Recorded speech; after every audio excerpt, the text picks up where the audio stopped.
What's up, everyone? Welcome to the Axios Fux Podcast. Vasily, what episode are we on? 35. 35. That means 35 weeks of me and Vasily checking in with you guys, check in with our life, what's going on. And if you listen to the first couple, man, there's been so much progress on both of our parts. You know what I mean? Yeah, dude. It's crazy. I just moved to my new spot, so I apologize in advance. There's an echo. It's completely empty. Before this, I was sleeping on a yoga mat. I finally put a bed in there, but I don't have a pillow, I realized. So we're working it. That's like going to the beach without a towel. Yeah, dude. There's happens so many to me things all the missing time in here. So many things missing. There's no food in the fridge, to be completely honest. You just need some eggs. Just get some eggs. Dude, there's no Wi-Fi, no food in the fridge. Person's gonna walk in, it's just gonna smell like eggs. So it's pretty sad. It's a pretty sad existence at the moment, but it's gonna be really nice by the end of it. Right now I have a deck view. It's not bad. A couple good places up on the strip. So not bad. I can't complain. Mm-hmm. Did you have something in particular you want to talk about, or? Yeah, I like two broad things that I wanted to just brush over, and then if you had anything, then you could kind of add on to it. The first one was just getting perspective on my everyday life. What I find is that, you know, with what we do, it's extremely difficult to get ahead unless you're doing the things that you can actually quantify on a daily basis. Mm-hmm. And what I mean by that is the things that you can track on a daily basis are usually the things that no one wants to do, including ourselves, and also the only things that can actually progress our business forward in a way that we can see, you know what I mean? In a way that we can ensure that our business is growing.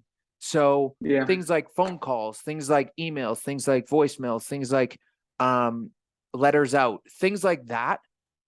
I find that when I get perspective and when I give some gratitude towards my life, then I'm more willing to do those type of things. So because they're usually the boring things, you know.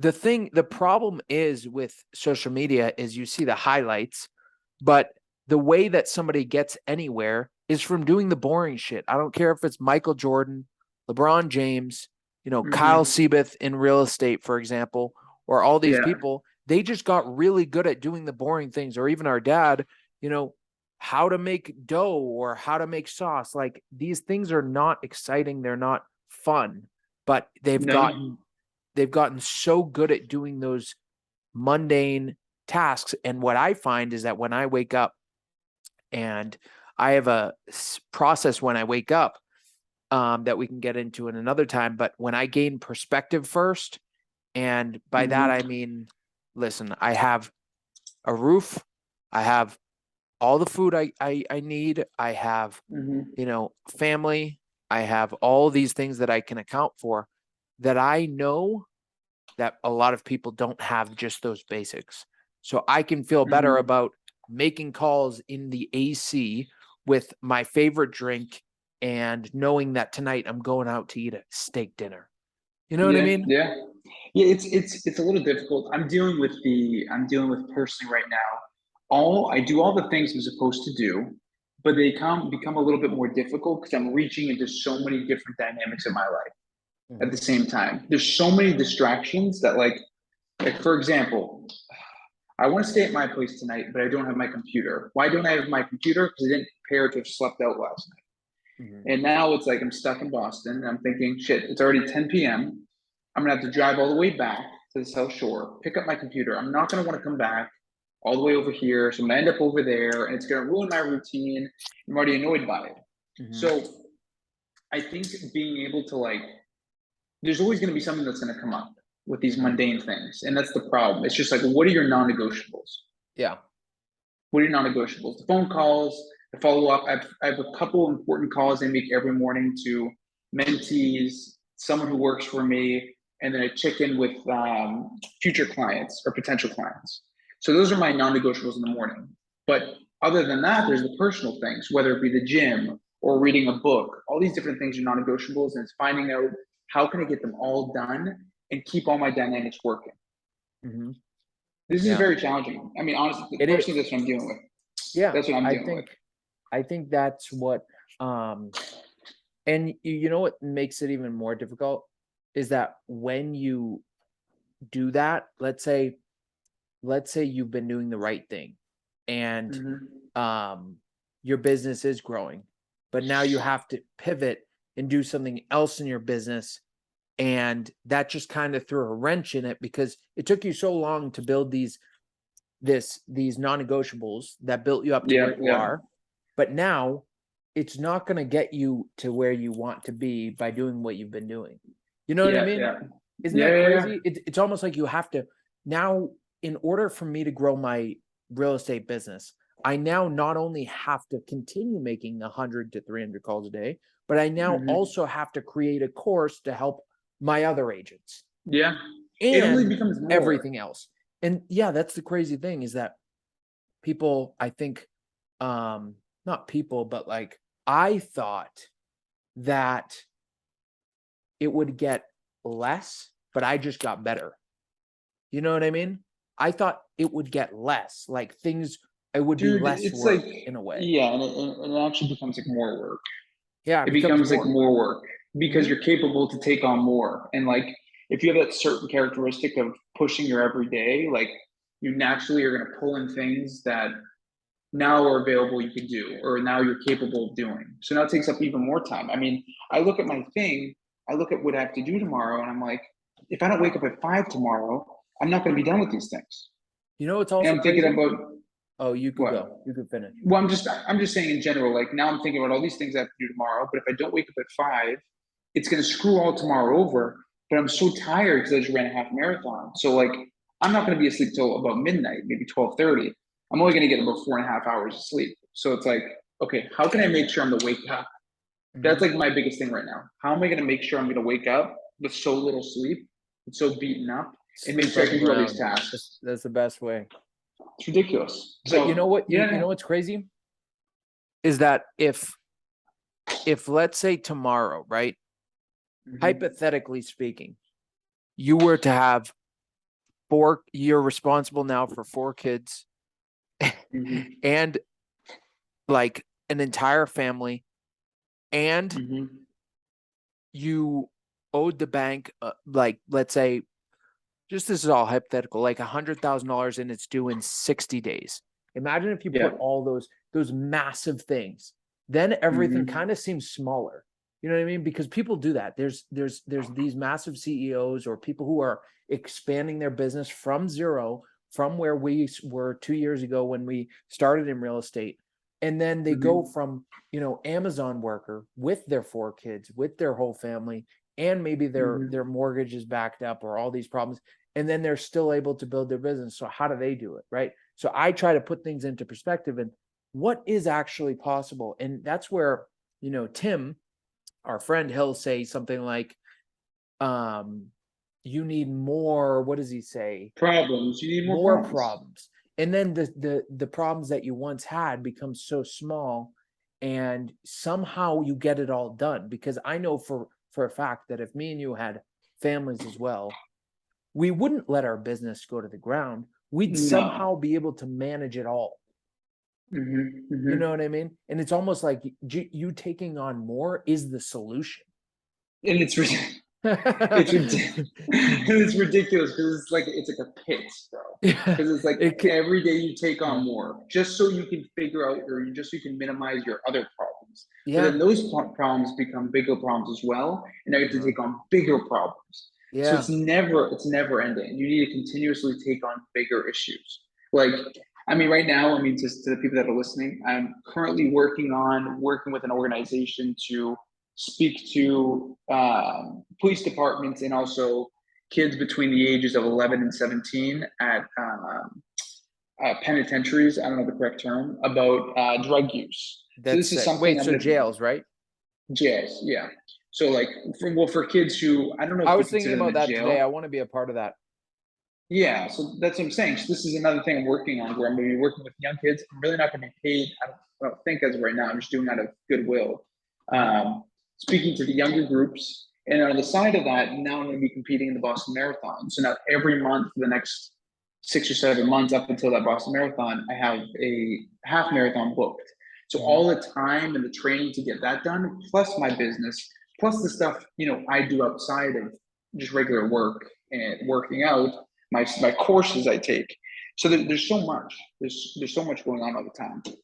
Yeah. One thing that LRH he says is, I think it was at the end of the book, like The Way to Happiness, but he says something like, I wish you I hope you live an extremely busy life and that you never be the same again, or something like that. And I think that's awesome, because even our parents, when we ask them, how did you do what you did with 5 kids, have multiple two restaurants operating at this, or one being built and one operating, and then also other properties, multiple properties, and like all these different things, how were you able to do that? And they both say, I have no idea. I have no idea.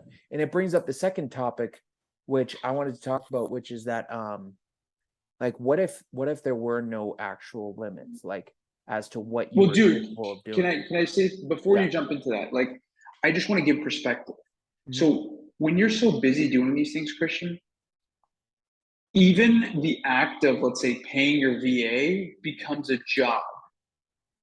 Meaning, like, even going on whatever app you use to pay them, or whatever, however you might pay someone, even going on there every Friday at like 3 p.m. is something that needs to be done. And even these small things, like those things like laundry, paying someone, putting your stats in. What are these other stupid things I have to do? Buying stamps for letters. Like, these are all small little things that they all get in your head that, like, I need to put on paper, because as small as they are, nothing moves forward without doing those small tasks. Yeah, I can't tell you, that list for me is so long. Like It drives me nuts. Like I paid this guy to bring me horseback riding on Airbnb, and he totally just scammed me. So like I have yet to call Airbnb and just be like, hey, this guy's a scammer. But like that's been in my mind for like 2 weeks. Just like these small things that add up, or the amount of free trials on like different like You gotta have to wholesaling and like cancel. that I have to cancel. I mean, I have this OfferUp app that I used to have like 12 months ago, that I emailed them. I took the time to email them because they're charging me $20 a month, right? For 12 months. And it's not much, but it's like, if you let these things happen without you knowing, you're not sharp. You're really not as sharp as you But I could also sometimes wish I wasn't so sharp, because no, I like that, because I know no one's screwing me. Why no one's screwing me? But dude, even like parking tickets, or staying on top of, like, for example, like I mailed my taxes in the soonest I could do it. They still didn't say that they got them. Then I get a letter. Then they get a letter in the mail saying the other day, "Hey, we need more information." And I'm like, "Fuck!" Yeah. Like, more problems. Yeah. And then my broker's class, all these things you got to stay on top of, and it's like, sometimes if you don't write them down, especially, they will come crashing down, and you're gonna get so overwhelmed. I get so overwhelmed. Can I tell the listeners one thing though, from my perspective, is that when I write them down, for me personally, I get too bogged down by it. Now, I do need reminders here and there, like maybe once a week I'll write them down, but I operate better when they come to mind and I tackle it right away. Some I can't do that, but here's what I find is, when I'm sick, right? When I'm sick from, like, let's say I had that, I drank orange juice too fast and I just got food poisoning for 24 hours, throwing up and shitting everywhere. And at that time, nothing else mattered. No. Literally nothing. The lights could have been turning off. Like, the AC could have turned off. And those are pretty immediate problems. Like, we both have electricity right now, and if that wasn't the case, that would be an extremely immediate problem. Like, I'm even thinking of, I don't remember putting my name on the electric. Like, Who's paying for this right now? So So then I'm thinking like I gotta figure that out too. Like put my bank account, like even these small things in your mind day to day. yeah, your stove probably won't work if it's gas. If you didn't. Dude, I've been here for like almost 2 weeks and I never called about the electricity. And so what I like to do is gain perspective, and I'll tell you this is that when I came out here, I've had a lot more time to spend prospecting. And that is because everything else I actually physically can't do. I can't go to open houses. I can't go to showings. I can't go and open the lockbox. So you know what? I don't do them. The only thing I do is get more listings because that's the only thing I physically can do. Yeah. You know You what I gotta mean? force yourself. You gotta force yourself in this It's situation. it's yeah, because like and that's what I found when I because I can't, like, I have a very hard time when I am in a situation where it's very easy to give up, actually give up. I think we all have that, right? Yeah. So when I'm here and I need to continue building my income, it's very Hmm. easy for me. Well, it's harder for me to give up because I'm here. I have no, like, even if I wanted to leave, it would probably not be for another 24 to 48 hours because I'd have to get a flight. You know what I mean? Yeah. I put myself in these situations similar to when I moved down to Florida with $1,200 so that I force myself into a situation, into a corner so that I have to be successful, And you know? only doing the important things. You completely disregard all the unimportant things. Exactly. Only the important things come about in that type of situation. Only the important things. Because what if That's it. somebody does say, hey, what if the seller says, hey, I want you to do an open house? I get somebody else to do it. Or what if somebody says, a buyer says, hey, I need you to help me. The lockbox is not opening. That actually happened a couple days ago. You know what I said? No one else has had a problem. So then they figured it out 3 minutes Yeah. later. You know what I mean? So like if it was a different situation, I would have probably ran Rushed over over there, there. rushed over there, spilt my coffee on myself, probably gotten like a ticket for driving so fast, been so stressed out, Yeah. gotten there, and by that time they would have said the same thing. Oh, I got it, you know? That's what I'm saying. So yeah, I agree with you. I think okay, so what we can take from this is number one, all probably 90% of what I have written in here is really unimportant. Mhm. Number one. 90% of what I've written down is unimportant. A lot of these things are tasks that are stuck in my head that need to get done. But if being put in a situation where your necessity level and your problems are higher than they were before, larger than they were before, you're going to focus only on the importance, Yeah, only on the important things. So you need to get a bigger problem. bigger problems. And let's give the listeners a couple, like a little perspective shift. Um, we all need a reminder sometimes. What are some of the worst situations that would be bigger problems that make your problems smaller? Well, let's think of a couple. Um, you get in a car crash and now you're in the hospital. That'd be absolutely terrible. Yeah. Like, is any problem that you're dealing with right now that bad? Probably not. Now, another one would be you are, in jail, right? And The you're in worst. solitary confinement and you get 3 meals a day, but you're in there for the next 5 years. I mean, like a 5 year sentence, like what's worse than that? Yeah, you literally, well, you can't Dying. do anything. The only thing that's worse than that is somebody that you love or you dying.